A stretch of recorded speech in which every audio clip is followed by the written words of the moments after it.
Bonjour à tous, vraiment ravie de pouvoir intervenir aujourd'hui.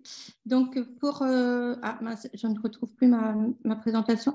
Donc, en fait, dans le même ordre d'idées que ce qui vient d'être présenté par rapport au transhumanisme, et bien ensuite, nous avons réfléchi à peu près de la même manière par rapport au transanimalisme, c'est-à-dire avec toutes les modalités d'augmentation de l'animal, jusqu'où on va et jusqu'où on peut aller, tout en protégeant en fait l'animal et son bien-être.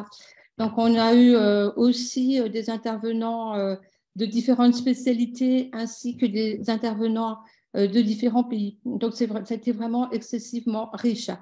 Et à la suite de ça, nous avons pu nous mettre à préparer l'ouvrage portant sur le transanimalisme. Donc, il est prêt, il est en relecture et va être prochainement adressé aux éditions Mar et Martin. Donc, je pense qu'il va être publié pour la rentrée universitaire 2023-2024 si tout se passe bien. Et donc, la première partie de cet ouvrage est intitulée sur l'animal augmenté, quelle dimension sociétale. Donc là, vous voyez, on a pu réfléchir dans le colloque et dans l'ouvrage sur toutes les implications que l'animal augmenté peut avoir d'un point de vue philosophique, d'un point de vue éthique, sociologique, anthropologique, avec les sciences et aussi avec les droits. Ensuite, la seconde partie de l'ouvrage et du colloque porte sur quel procédé pour quelle finalité. Donc là, on s'est vraiment intéressé sur le fait de comment on a pu transformer l'animal avec quels moyens. La troisième partie est intervenue sur l'animal augmenté, quelles frontières avec l'humain, notamment avec les chimères, par exemple. Et la dernière partie est intervenue sur la question de l'animal augmenté, quelle protection juridique. Parce que même si on voit un élément pluridisciplinaire, nous sommes à la base des juristes et le droit, en fait, c'est toute à vocation à organiser les différentes relations des hommes, mais aussi les actions sur la nature et notamment sur les animaux. Et donc, il est important, pour cette finalité, de bien réfléchir sur ce que le droit peut faire.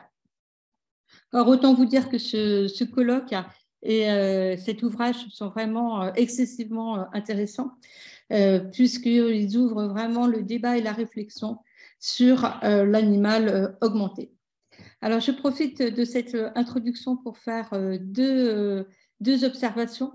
La première observation, c'est que bien que nous ayons cloisonné d'un côté le transhumanisme, de l'autre le transanimalisme et de l'autre la transphère, nous sommes dans un écosystème global de la nature en transformation et dont les éléments sont interdépendants les uns des autres, puisque les modifications qui vont être opérées sur les uns vont avoir des conséquences directes sur les autres, d'où l'importance de cette trilogie, c'est-à-dire qu'il faut appréhender le colloque aujourd'hui de la transphère, mais par rapport aussi aux autres colloques que nous avons montés. La seconde observation est que les colloques que nous avons montés ont toujours pour vocation le débat et la réflexion. Et voilà pourquoi nous avons non seulement invité des intervenants de disciplines différentes, de pays différents, mais aussi d'opinions diverses, ce qui permet de contribuer à la richesse des analyses. Enfin, je tiens à remercier. Donc, tout d'abord, je remercie mes deux coéquipières pour l'organisation de cette trilogie. Ça a été une super expérience. Elle a été vraiment belle, aussi bien d'un point de vue universitaire que d'un point de vue humain. Et je remercie aussi chacun des intervenants de ce colloque qui ont accepté d'intervenir et de travailler pour pouvoir faire leur présentation. Et nous espérons recevoir par la suite leurs contributions écrites pour pouvoir aussi publier un bel ouvrage collectif sur la transphère. On peut dire que c'est une première parce que lorsqu'on regarde sur les moteurs de recherche et qu'on met le mot transphère, on ne voit ni colloque, ni ouvrage. Donc, vous voyez, nous sommes aussi à l'initiative de cette réflexion générale sur ce qu'on fait sur la Terre. Parce qu'on parle beaucoup, beaucoup de l'homme, on parle un peu de l'animal, mais sur la Terre, il y a encore beaucoup à faire. Voilà, je vous remercie. Merci beaucoup, chers collègues. Donc, l'humain augmenté, les animaux augmentés, nous voulions aujourd'hui ensemble entamer cette réflexion sur la Terre augmentée. Alors, nous avons appelé 3 grands temps forts. Le premier qui va commencer tout de suite vise à faire des regards croisés sur la transterre, la Terre transformée par la géo-ingénierie. Qui sera placé sous la présidence de Bénédicte Bévière-Boyer. Juste pour rappeler que dans cette table ronde, Lily Fur, donc nous sommes très heureuses de la voir, ne pouvant pas intervenir en fin de journée, elle va aussi parler aussi des regards croisés des actions réalisées par la société civile et nous en sommes très, très heureuses. Je voudrais parler sur l'actualité de cette géo-ingénierie, de cette terre transformée. Il faut savoir que longtemps, c'était peu exploré par les juristes. En France, il y a eu un projet de recherche ANR qui a justement proposé une définition non dogmatique sur le sujet. Mais surtout, il faut savoir que le rapporteur spécial à l'ONU sur climat et droits de l'homme va justement rédiger un rapport sur la géo-ingénierie. Et donc, c'est ce qui nous a poussé avec d'autant plus de motivation d'organiser cet événement, d'autant que ces réflexions sont actuellement à l'œuvre, me semble-t-il, devant la Commission mondiale du droit. Je laisse Lily Fur le confirmer. Bénédicte, pour respecter le temps, je te donne tout de suite la parole en tant que présidente de la première séance. Merci, Émilie. Donc, mesdames, messieurs, la Terre s'appréhende, le Gaïa s'appréhende comme le milieu où on vit l'humanité, ou encore l'élément solide transformé qui supporte les êtres vivants ou pousse les végétaux. Elle doit être appréhendée dans un contexte global, comme je l'ai expliqué tout à l'heure, au travers de l'interaction entre la Terre, couche superficielle de la croûte terrestre, où poussent les végétaux, mais aussi où vivent les humains et les animaux. La transterre est à appréhender dans les dimensions de transformation, avec le plus souvent la notion de finalité d'augmentation. Il peut par exemple s'agir de dispositifs pour augmenter la rentabilité des terres par des moyens artificiels permettant des cultures à fort volume. Ce peut être aussi des moyens destinés désormais à limiter et à réparer les effets négatifs impactant la terre, notamment du fait des humains depuis plusieurs générations. La géo-ingénierie a pour objet d'intervenir sur l'environnement global de la Terre. Elle a une dimension environnementale, mais aussi climatique en termes de stabilisation. Elle vise non seulement à reprendre le contrôle des problématiques associées aux événements climatiques qui impactent de plus en plus l'existence, mais aussi la qualité de vie des espèces animales, végétales, ainsi que de l'humain. Elle est ainsi destinée à agir par des actions tendant par exemple à éliminer le dioxyde de carbone, à intervenir sur la qualité de l'air, à réagir contre les éléments polluants, plastique dans les océans, éléments chimiques impactant la terre et l'eau. Reste à connaître la portée effective de ces différentes interventions en termes d'impact, si possible positif, puisque c'est l'objectif, mais aussi potentiellement dangereux, dans la mesure où finalement, toute intervention artificielle est porteuse de risques. Donc, cette table ronde a une vocation pluridisciplinaire et internationale. Nous allons avoir 4 intervenants qui vont prendre la parole, chacun 20 minutes, pour apporter leur point de vue.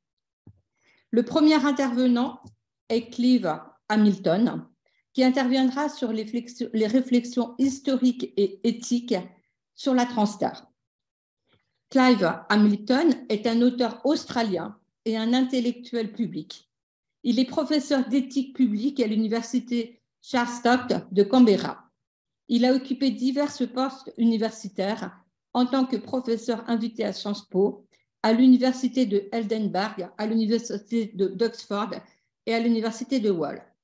Avant d'être nommé à l'université de Charterhouse, Clive a été pendant 14 ans directeur exécutif d'un groupe de réflexion, l'Australia Institute, qu'il a fondé. Clive a écrit de nombreux ouvrages sur le changement climatique et la géo-ingénierie. Il a notamment écrit la trilogie Requiem pour une espèce.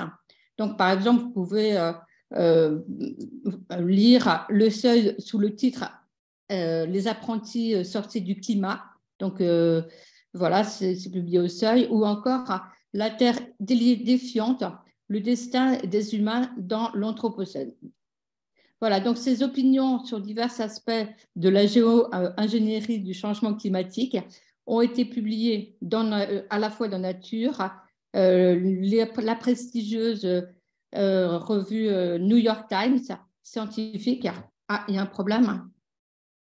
Je mettais juste vite fait les apprentis sorciers du climat. Ah, d'accord, ok. Parce que là, je ne vois plus mon... Voilà. Et aussi dans Le Monde. Alors, la deuxième intervention porte sur Terre transformée, regard croisé des différentes techniques utilisées. Donc, c'est Lily Fur qui va intervenir sur cette question. Elle est directrice du programme sur l'économie fossile de Ciel. À ce titre, elle dirige une équipe d'avocats et de militants dévoués qui œuvrent pour la transformation de notre système économique afin de répondre aux réalités politiques, sociales et économiques de la triple crise du climat, de la biodiversité et de la pollution, en exposant les risques et les impacts des fausses solutions, avec bien sûr une attention particulière sur les produits pétrochimiques, les produits agrochimiques, la capture et le stockage du carbone et les technologies de géo-ingénierie. Avant de rejoindre Ciel, Lily a dirigé pendant 15 ans la division de la politique environnementale internationale de la Fondation Heinrich Böll. Lily est membre du conseil d'administration du groupe ETC et siège au comité directeur international de l'initiative du traité de non-prolifération des combustibles fossiles. La troisième intervention portera sur géopolitique de la géo-ingénierie, la gouvernance internationale du climat face à la course à l'atmosphère. Elle sera présentée par Marine de Guillemot-Weber. Donc, elle interviendra sur la gouvernance internationale face à la course à l'atmosphère. Une réflexion sera menée sur la manière dont les développements technologiques actuels et futurs en géo-ingénierie pourraient affecter les relations internationales. Il s'agira notamment d'éprouver les dynamiques de compétition et de conflictualité entre les États et les risques de militarisation des techniques évoquées. Marine est enseignante-chercheuse au sein du programme Climat, Énergie et Sécurité de l'IRIS. Elle travaille sur les enjeux stratégiques et sécuritaires transversales liés au dérèglement climatique. Elle s'est en outre spécialisée dans l'étude des solutions technologiques développées pour y répondre, notamment les pratiques et techniques de modification de la météo et du climat. Elle achève actuellement un doctorat de sciences et de l'information de la communication portant sur l'ensemencement des nuages au sein du Centre d'études sur les médias, les technologies et l'internationalisation de l'Université de Paris 8. Elle est aussi l'autrice d'un ouvrage d'anticipation climatique intitulé L'eau qui reste, paru aux éditions du Delphes en 2023. Je suis vraiment ravie qu'une doctorante intervienne dans ce colloque parce qu'il faut vraiment donner aussi la place aux jeunes pour pouvoir réfléchir sur des questions aussi importantes. Enfin, la dernière intervention sera présentée par James Marvin Erdron, donc qui interviendra sur l'approche systémique, sur les conséquences biochimiques de la géo-ingénierie. Donc, en fait, James est un physicien titulaire à doctorat en chimie nucléaire et d'une formation avancée en géochimie et en cosmochimie. En 1979, il a publié une idée originale, différente de la composition de l'intérieur de la Terre, contredisant un consensus vieux de 40 ans, ce qui a fait l'objet d'une certaine forme de mise à l'écart scientifique. Pour autant, James a décidé de poursuivre ses recherches scientifiques. Il a découvert une nouvelle base pour l'explication de l'origine et de la dynamique de la Terre en remplacement de la tectonique des plaques. ainsi que le géoréacteur nucléaire au centre de la Terre en tant que source d'énergie et mécanisme de production du champ géomagnétique. Un nouveau concept sur l'allumage des étoiles et la raison pour laquelle de nombreuses galaxies n'ont que quelques distributions proéminentes d'étoiles luminescentes, le mécanisme par lequel les changements du vent solaire déclenchent les tremblements de terre et les volcans, la dynamique planétaire martienne et bien d'autres choses sont autant d'éléments qui sont développés par James. Depuis 2015, il a publié avec un collègue médecin 25 articles scientifiques et médicaux, 2 ouvrages sur les conséquences néfastes des chemtrails. Donc, Clive Hamilton, je vous cède la parole.